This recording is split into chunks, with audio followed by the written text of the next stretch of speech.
Hindi ka na nga nakikinig sa leksyon ko, hindi ka pa nga natatawag pero natutulog ka na. Ang mga bagay na pinakilig ay pinupiling sa lamin.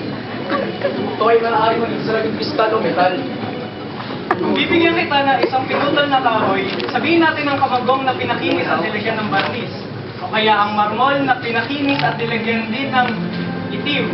O kaya ang asabeche na kasisinagan ng larawan na lahat ng bagay na nasa tapat nito. Paano mo may kukumpara ang tatlong salamin na banggit?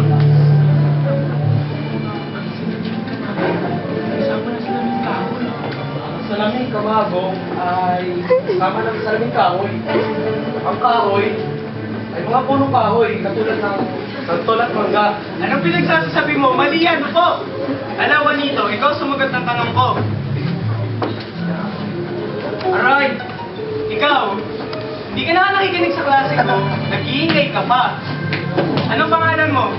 Placido po. Placido Penitente? Ah, mas maganda itawag sa'yo, Placidong Bulong.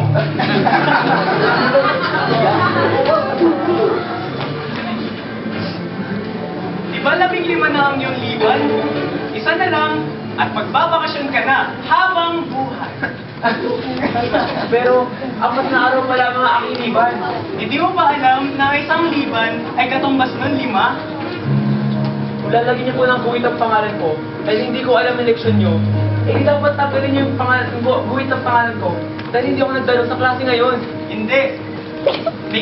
May liban ang hindi pagpasok at hindi pag-alam ng leksyon ko. Kaya mamarkahan pa kita ng isa kung ganyan ka.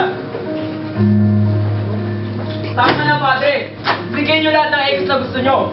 Pero wala kang karapatan tapak-tapakan ang pagkatao ko. Diyan na kayo. Matalino at makatarungang profesor. Dito, bastos!